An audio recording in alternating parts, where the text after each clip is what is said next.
Begin with Republican obstructionism. Democratic Congressman Jim Moran of Virginia is a member of the Appropriations Committee, and Republican Congressman Scott Garrett of New Jersey is a member of the Financial Services Committee. Congressman Garrett, thanks so much for joining us on snowy Tuesday here in Washington. Sure. So let me get this straight about the election last year. In 2008, the Democrats won the presidency, they won the House, they won the Senate. Shouldn't the Republicans let them govern?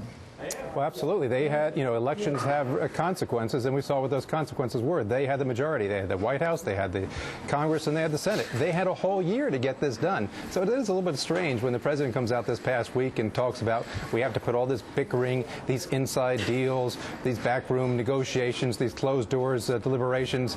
Well, that was not with the Republicans. That was all with the Democrats for the last year. They could not get the job done. So the president's right. We got to get all the stuff that the Democrats have been doing all that time past us and now truly work in a bipartisan manner. And I'm optimistic. So your argument is the Democrats have got to use every single vote they've got. They got to vote 100% because the Republicans won't throw them a single vote in the Senate. No, my argument is and they won't even vote it. And by the way, that new guy, Scott Brown up in Massachusetts, advertises the fact that he's #1 obstructionist. He calls himself 41. He's bragging about his ability to stop the Democrats from governing.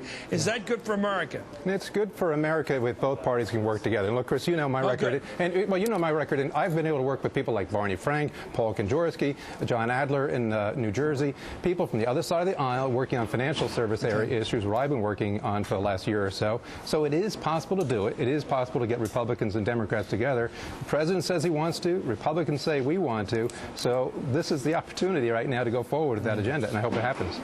Congressman Moran, it looks to me like we don't have enough Democrats' votes to pass a bill. Is that fair enough? You need Republicans or not? Is that a fair assumption? You can't govern without them? We can pass bills that matter in the House without Republicans, and Scott and every one of his Republican colleagues have voted no on every major piece of legislation that's gotten to the floor. In the Senate, it's a different matter. As you know, the Senate is not really representative of this country. You have just as many people representing states that have fewer people in population than I represent in the Congress, having just as much influence as New York and California. It's overweighted to the more conservative, more rural areas. And so what are we going to do about that? Change the Constitution? No, of course we can't change the Constitution, but we need to understand that it's very difficult getting things through the Senate. I think that with the health bill, we're going to just have to either challenge the filibuster rule or we're going to have to go to reconciliation. Well, fair enough, but here's the president talking bipartisanship, and I just want to try in the next 10 minutes to find the root. I want somebody to GPS me to how we see the country working again instead of just having a logjam here. Here's the president talking bipartisanship today. Let's listen.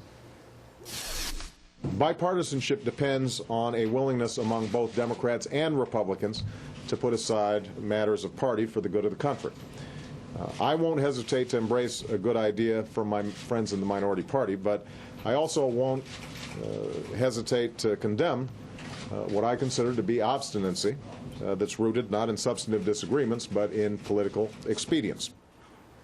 So, Congressman Garrett, wouldn't it be smart, I mean, if this was somebody in a real world, not in politics, to say the Republicans go meet for a week and they take a look at the Democratic bill, they try to get a consensus on what they can live with, whether it's pre-existing conditions or it's portability, or throw in something like interstate competition or something on tort reform and say, here's what we could go with. We could go with half your bill. We're going to throw in another half as our version, or 2/3 of what you guys, since you won the election, and 1/3 of our stuff. And then we're going to pass it because it's better than what we got. Hey, what's wrong with that? Why don't people think like that? I don't know. I like just about everything you just said right now. So maybe if you get the administration on after us and say if they would present a proposal like that when we all get together, I think you would actually get the Republicans all on board. Because those are, if you were to ask me what would be some of the things that the administration's talked about in the past, that we've talked about, that we're on the same page are, I think you just about ran down a whole slew of them. So that would be something that we could actually get done. Why don't you talk to your leadership about that? Well, we have. Your leadership won't come up with any kind of bipartisan bill like Chris was supporting. Well, they're just saying no to everything. See, there you go. And that's what the president was saying. And that's exactly what the president was saying right up until the Republican retreat. Look at all the House floor votes, Scott. They've all zero Republicans have supported anything that we put on the House floor. Let's listen to what John Boehner, your leader, the Republican leader, did say about the health care bill. Let's listen. John Boehner from Ohio. It's going to be very difficult to have a bipartisan conversation with regard to what 2,700-page health care bill that the Democrat majority in the House and the Democrat majority in the Senate can't pass. So why are we going to talk about a bill that can't pass? You know, Congressman, you're a Northeastern Republican, Yeah. and my brother's one, too. And I respect you guys. They're sort of, you're moderate. Well, I know that's a bad word. I won't even say moderate because it'll kill you at home. Thank you. But it seems like there's an Thank you. Thank you for not calling you a moderate. I just love this. Here's a guy, John Boehner, who just came out and used the word Democrat Party. You know, why do you use the fighting words if you're going to talk bipartisanship? It's the Democratic Party. Okay. It's what they call themselves. Don't people let each other in this country call themselves by the name they want to be called? Yeah, I know. Why do people take that cheap shot and then say, but we really want to negotiate? You know that Boehner's loving this thing. He doesn't want to negotiate. He wants a down-and-out fight that makes Barack Obama look terrible, and he picks up 30 or 40 seats. No, then he wins. Then next year, nothing gets done again. That's my thought. Your thought, Congressman? I don't think that's true. And I got to admit, I've on the floor sometimes, I have a slip of the tongue, no ill intent intended when I said the Democrat Party as opposed to the Democratic Party. Somebody will correct me on it, and I will say, okay, let's go forward on that. But look, I've been in GOP conferences when Leader Boehner and other folks from our side, other members of our leadership said, here's what we believe in, here's where they are. These are some of the things, some of the points you raised before. We would like to try to sit down with them and come to agreement. It is not all the politics that you're talking about. Yeah, that's out there. That's what the NRCC is all about. They're trying to get Republicans reelected and that sort of thing. And there is a political element of all this stuff. But I got to tell you, when we get into the back rooms, when we're sitting down having dinner, and we're just getting together talking about this stuff, we look at it as just like you are here, saying that there's some things that need to get done, and they need to get done right now for the good of the country. We're talking about health care, jobs. I mean, didn't the president say that his issue is jobs one right now? I think most Americans would say, let's focus on job creation right now.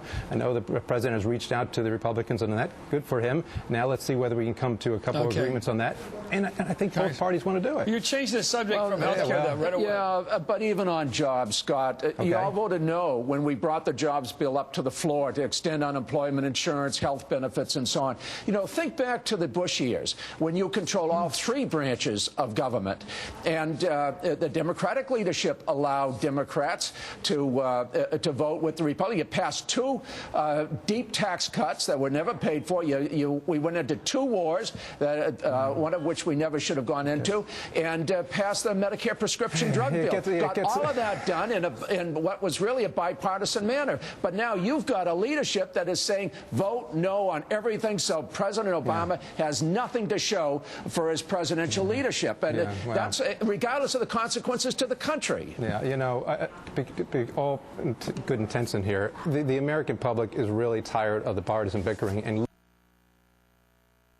and blame. What they really want to do right now is for us to be able to sit down together and say, this is how we can come together. So we can, point and look back and say whether Bush was responsible for this, Republicans responsible for this. I can look back in a positive way and say, Bill Clinton was able to get some things done in a bipartisan manner when you had him in the White House and Republicans in the House. So I think it's going to be done. But pointing fingers is not getting it done. Nor is blaming our leadership when you had the majority in the Senate and the House for not getting it done. We have a number of proposals. The president was saying we didn't for months. He finally realized, and he's finally stood up and said, yes, Republicans have proposals on jobs, on health care, on energy. And now that he's recognized that we've actually laid out plans for the last year that he has not recognized in the past, I think that he's now maybe willing to go forward and listening to some of the ideas. And, Chris, I hope you will reach out to the White House and throw out your ideas to him, because I think we can do that. Let me just try it by you. Let's look forward to what's really going to happen. I'm not going to run this thing. The president's going to run. There's going to be a meeting. According to the latest Washington Post poll, just came out tonight, 63% of the American people want the two parties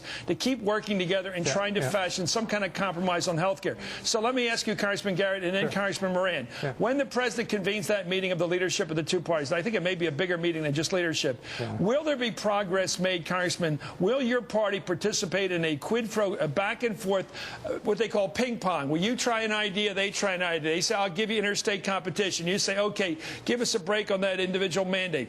Back and forth. Will there be something like that? Like, look, we negotiate with the communists all those years. We negotiate with our enemies. Can't we negotiate with each other?